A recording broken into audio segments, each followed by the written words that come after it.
My billionaire wife said I never gave this family anything. Today I gave them the truth. All you do is take. You've never given this family anything. Miranda's voice cut through our penthouse like a blade through silk, her perfectly manicured finger jabbing at my chest. The city lights of Boston glittered behind her through our floor-to-ceiling windows, making her look like some avenging angel of corporate America. I stood there in my pajamas at 2 in the morning, coffee mug in hand, watching my wife of 21 years transform into something I barely recognized.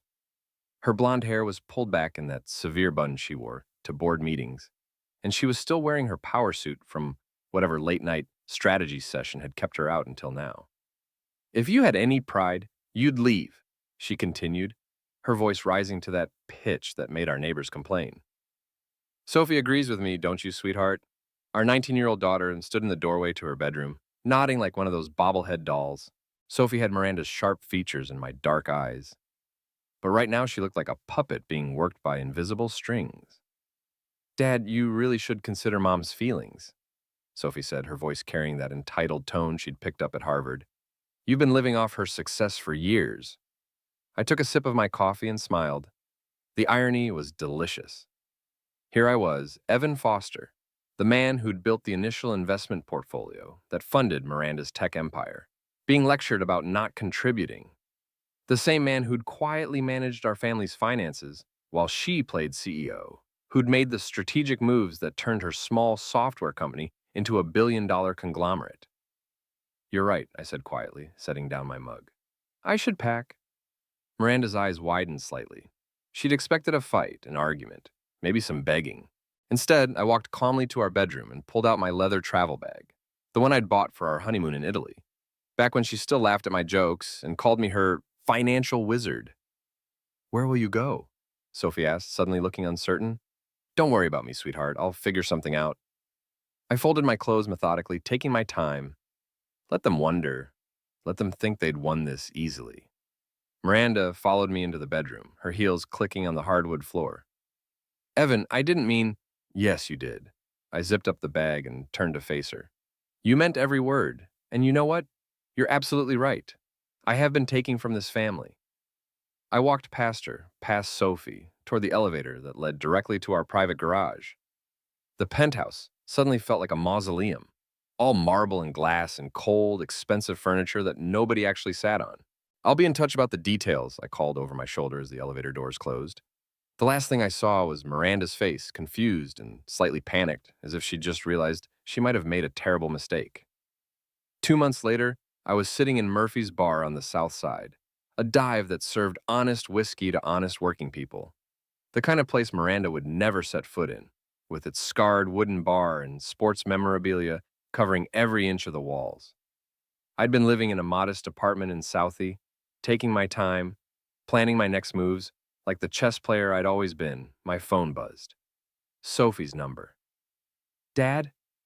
Her voice was shaking, tears obvious even through the phone. Something's wrong with my tuition.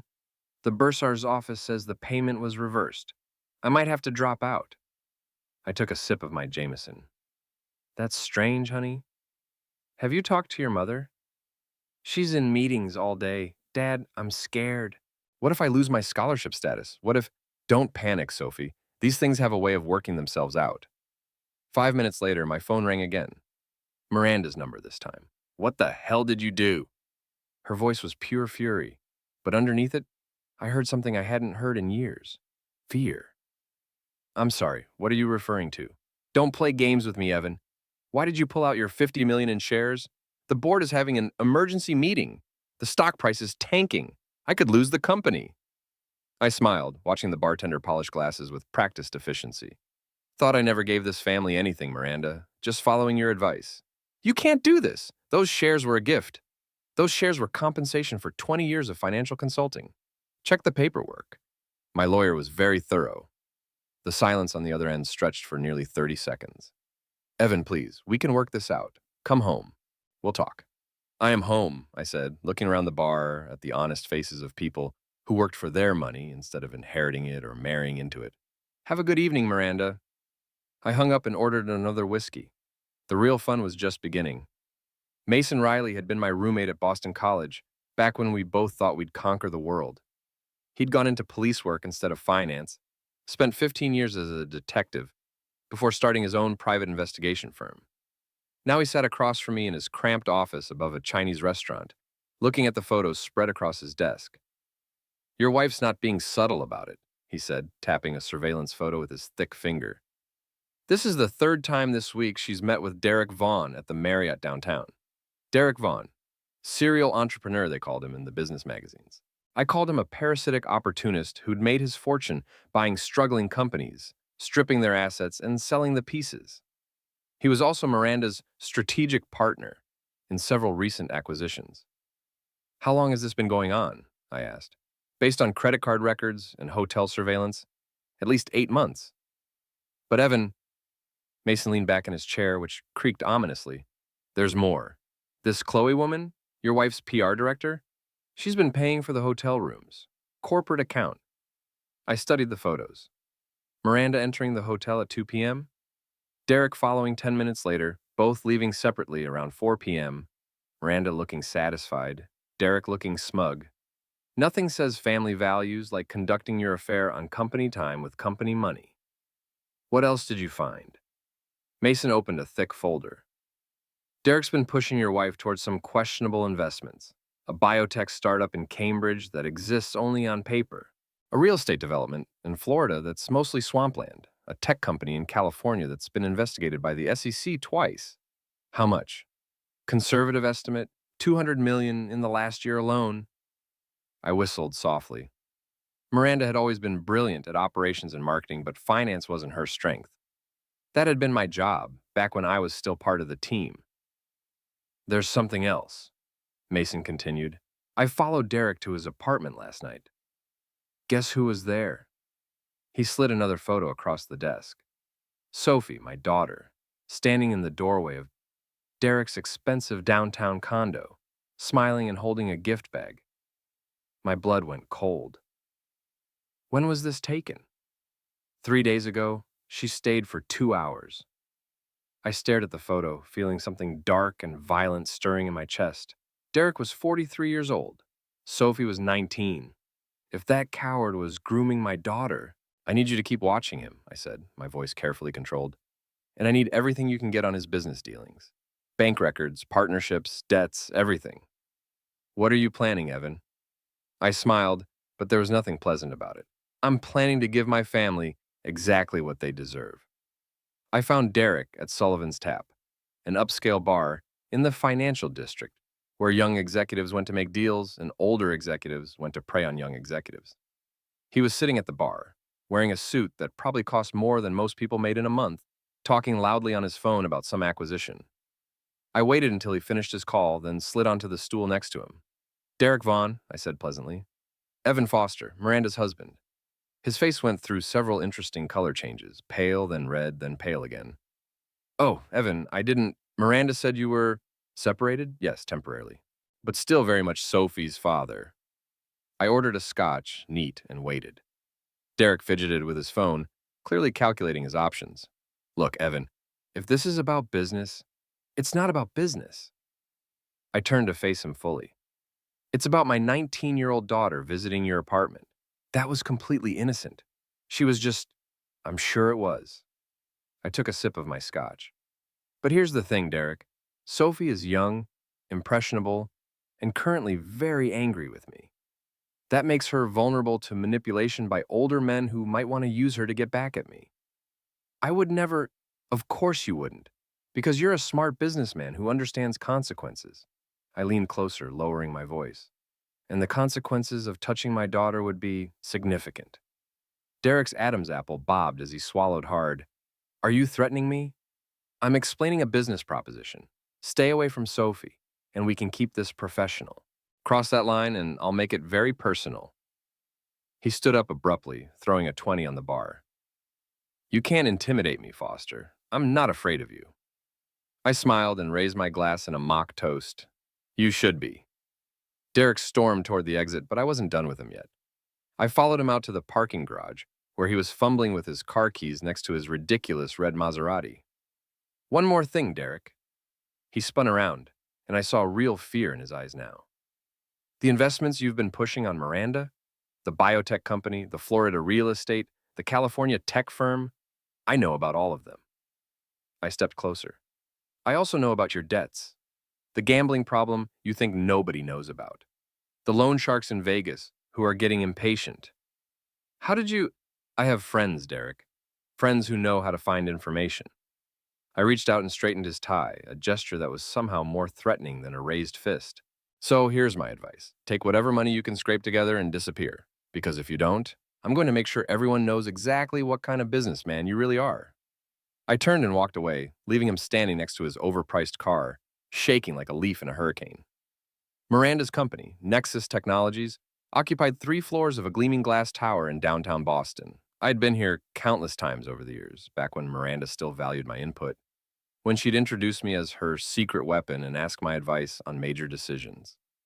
Today, I walked into the boardroom uninvited, carrying a leather portfolio and wearing my best suit, the navy blue Armani that Miranda had bought me for our 15th anniversary. The board was already in session.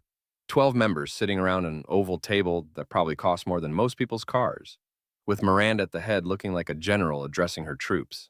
She was in the middle of explaining why the stock price had dropped 15% in the past week when I walked in. "Gentlemen, ladies," I said pleasantly, taking an empty seat. "Sorry I'm late." Miranda's face went white. "Evan, you can't be here. This is a closed board meeting.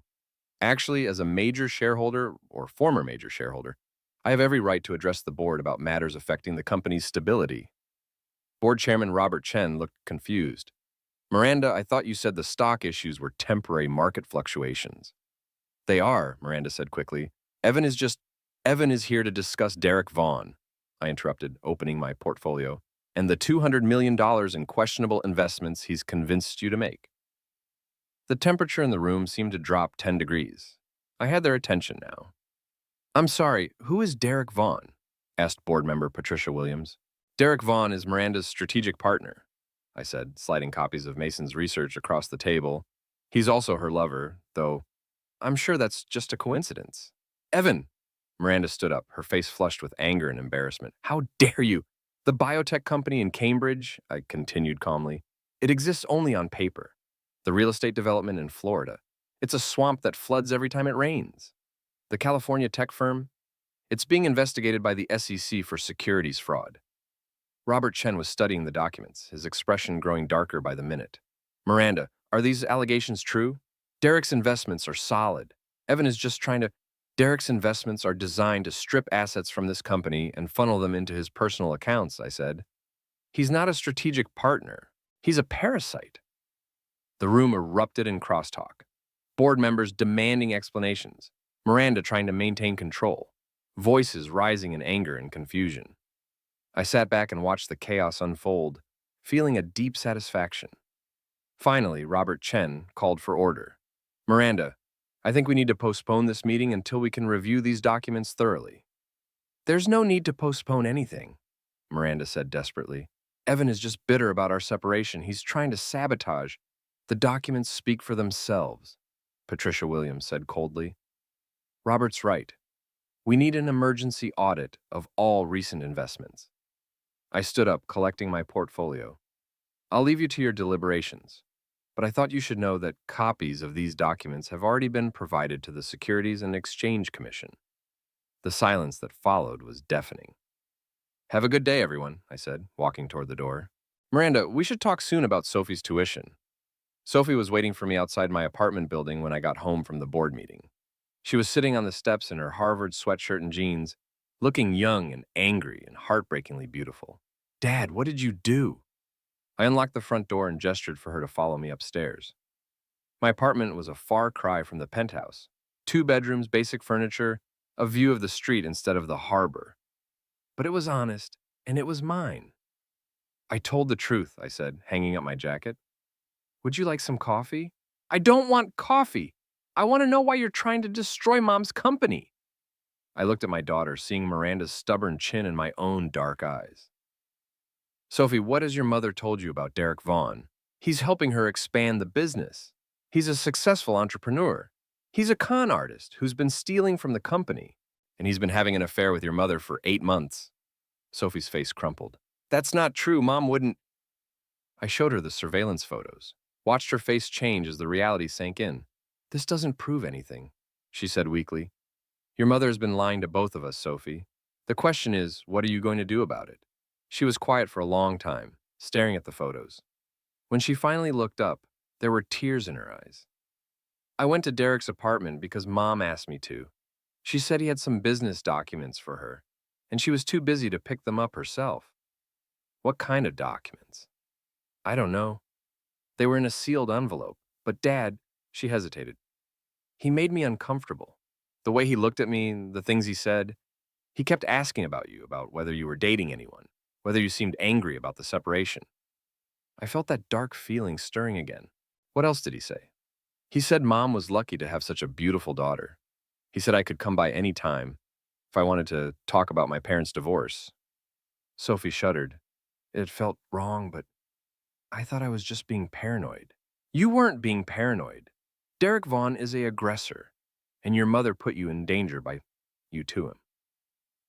Sophie was crying now, the tears she'd been holding back finally breaking free. I sat down beside her and put my arm around her shoulders. "I'm sorry, Dad. I said terrible things to you. I believed her when she said you were just taking advantage of our family. You were defending your mother. I can't fault you for that. But she was lying about everything." "Yes, she was." Sophie pulled away and looked at me with new understanding. "You're not just angry about the affair, are you? This is about something bigger." I smiled grimly. "Your mother forgot something important, Sophie. She forgot that I'm the one who taught her everything she knows about business. And I'm the one who knows where all the bodies are buried." The annual Boston Business Excellence Awards were held at the Fairmont Copley Plaza, a glittering affair where the city's corporate elite gathered to pat themselves on the back and network over overpriced champagne. Miranda had been nominated for CEO of the Year, an award she'd been campaigning for months to win. I arrived fashionably late, wearing my best tuxedo and bringing Sandra, my sister, as my date. Sandra was a federal prosecutor with a sharp tongue and an even sharper mind, and she'd been waiting years for a chance to see Miranda get her comeuppance. "There she is," Sandra murmured as we entered the ballroom. "Still playing the grieving wife, I see." Miranda was holding court near the bar, surrounded by admirers and wearing a stunning black evening gown that probably cost more than most people's rent. She was laughing at something someone had said, playing the role of the successful businesswoman who was bravely soldiering on despite her personal troubles.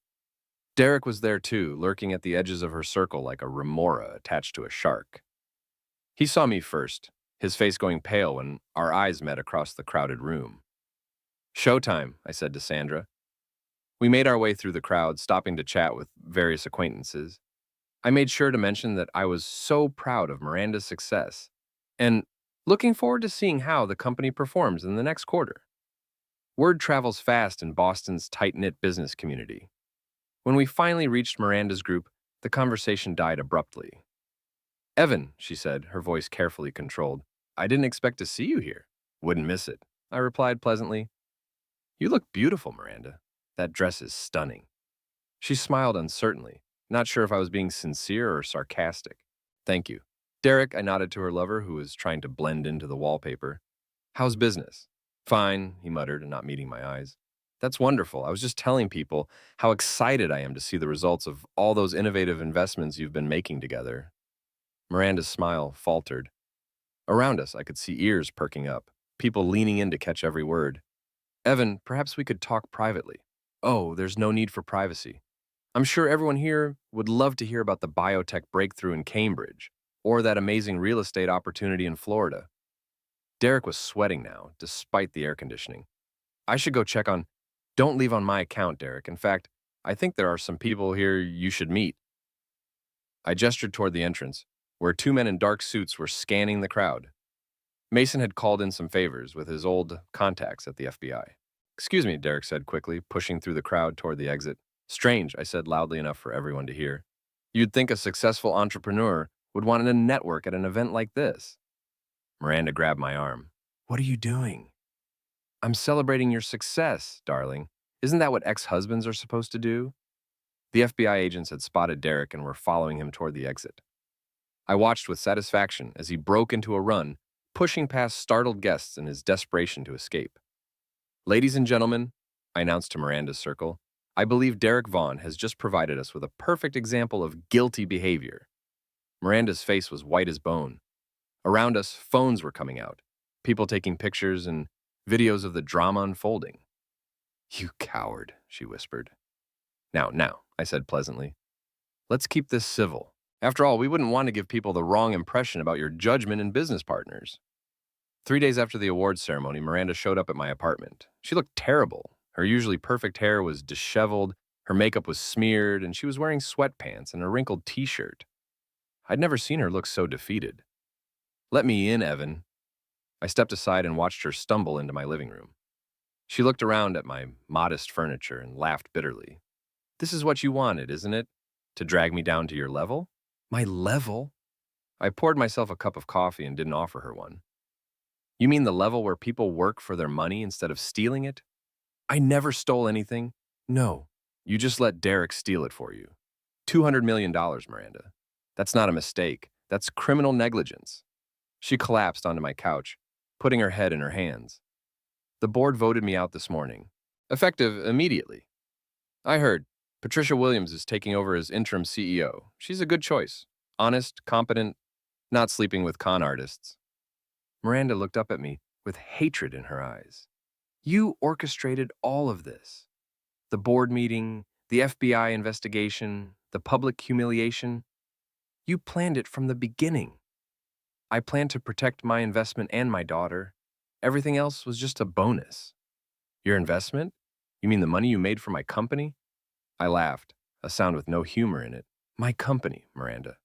Or did you forget who came up with the initial concept for Nexus? Who wrote the business plan? Who secured the first round of funding? Her face went blank with shock. That's right, I continued. I still have all the documentation. The original patents are in my name. The trademark applications, the incorporation papers, the investor agreements, all of it has my signature. That's impossible. I built this company. You ran this company. There's a difference. I built it, funded it, and then stepped back to let you take the credit because I loved you and wanted you to succeed. I walked to my desk and pulled out a thick folder. But I never transferred ownership, Miranda. Legally, I still own 60% of Nexus Technologies. She stared at the documents as if they were written in a foreign language. This can't be legal. There has to be some statute of limitations. There isn't. I've had lawyers checking for years just in case. The company is mine, Miranda. It always has been. Then why? She whispered. Why let Derek steal from it? Why let the stock price tank? Why destroy something you built? I sat down across from her, leaning forward so she could see the cold fury in my eyes. Because you forgot something important, Miranda. You forgot that I loved you. You forgot that I sacrificed my own career to support yours. You forgot that I trusted you with everything I had built. Evan, you threw me out of my own home, turned my daughter against me, and let your lover steal millions from my company. Did you really think there wouldn't be consequences? She was crying now, ugly sobs that shook her whole body. What do you want? Money? I'll pay back every penny Derek took. I don't want your money, Miranda. I want justice. I stood up and walked to the window, looking out at the street where honest people were going about their honest lives. Derek is in federal custody, charged with securities fraud and embezzlement. Chloe has been arrested as an accessory. The company will survive under new management, and the investors will eventually recover their losses. And me? What happens to me? I turned back to her, and for a moment, I almost felt sorry for her, almost. You get to live with the consequences of your choices. You get to explain to Sophie why you threw away 21 years of marriage for a con artist. You get to find a new job and a new apartment and a new life, just like I had to. Please, Evan, we can work this out. We can go to counseling, rebuild what we had. What we had was built on trust, Miranda. And you destroyed that the moment you chose Derek over our family. She stood up shakily, wiping her eyes with the back of her hand. I'll fight this. I'll hire lawyers, challenge the ownership documents. You can try, but you'll lose and you'll go bankrupt paying legal fees in the process. I smiled coldly. Besides, I have one more surprise for you. I pulled out my phone and played a recording. Miranda's voice filled the room, clear and unmistakable. Sophie's too naive to understand business. If she asks questions about Derek, just tell her he's helping with acquisitions. And if Evan tries to turn her against me, We'll make sure everyone knows what kind of father abandons his family." Miranda's face went ashen. "Where did you get that?" "Sophie recorded it last week when you called her. Turns out our daughter's smarter than you gave her credit for. She's been documenting your lies for weeks. She wouldn't betray me. She already has. Sophie's moving in with me next week. She's transferring to Boston University, and I'm paying her tuition. She wants nothing to do with you, Miranda." The fight went out of her then. She stood there, swaying like a tree in a hurricane, all her arrogance and entitlement finally stripped away. "You've taken everything," she whispered. "No," I said quietly. "You threw everything away. I just made sure you couldn't take anyone else down with you." She walked to the door like a zombie, moving slowly and carefully as if the floor might collapse under her feet. "Evan? What? I did love you. Once. I know. That's what makes this so satisfying." She left without another word, and I never saw her again. 6 months later, I was back in the corner office at Nexus Technologies, officially serving as chairman and CEO. The company had not only recovered from Derek's theft, but was thriving under honest management. The biotech investments had been written off, the Florida real estate had been sold to a legitimate developer, and the California tech firm had been reported to authorities. Sophie was doing well at Boston University, majoring in business administration and working part-time at the company to learn the industry from the ground up. She was smart, ethical, and showed real promise as a future leader. Miranda had disappeared from Boston entirely. I heard through mutual acquaintances that she'd moved to Seattle and was working as a mid-level manager at a software company, using her maiden name and keeping a low profile. Derek was serving a 5-year sentence in federal prison, and Chloe had pled guilty to conspiracy charges in exchange for probation. I was sitting at my desk reviewing quarterly reports when Sandra knocked on my door. "How does it feel to be back on top?" she asked, settling into the chair across from my desk. "Honest," I said. "It feels honest." "Any regrets?" I thought about that for a moment. "I regret that it had to end this way. I regret that Sophie had to see her mother's true nature, but I don't regret protecting what I built or making sure the people who betrayed me faced consequences." "Miranda tried to call me last week," Sandra said casually. I looked up from my reports. "What did she want?" "She wanted me to ask you if there was any chance of reconciliation.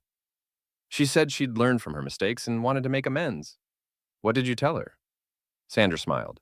"I told her that some mistakes can't be fixed, and some bridges can't be rebuilt once they've been burned." "Good advice. She also wanted me to tell you that she's sorry for what it's worth." I leaned back in my chair, looking out the window at the city where I'd built my fortune, lost my family, and rebuilt my life. "It's worth exactly what it cost her to say it," I said finally. "Nothing." Sophie appeared in the doorway, holding a stack of files and wearing the kind of professional outfit that Miranda used to favor, but somehow making it look fresh and honest instead of calculating. "Dad, the Peterson acquisition is ready for your review." "Thank you, sweetheart. How are your classes going?" "Great. Professor Williams says I have a natural talent for financial analysis." She grinned. "Must be genetic." After she left, Sandra shook her head admiringly. "You know, Evan, I think you got the best revenge of all." "How's that?" "You didn't just destroy Miranda and Derek. You built something better in their place. You got your company back. You got your daughter back. And you proved that good people can win if they're smart enough and patient enough." I smiled, thinking about the long road that had led me here. The betrayal, the planning, the careful execution of justice. It had taken months, cost millions, and destroyed a marriage that had once meant everything to me.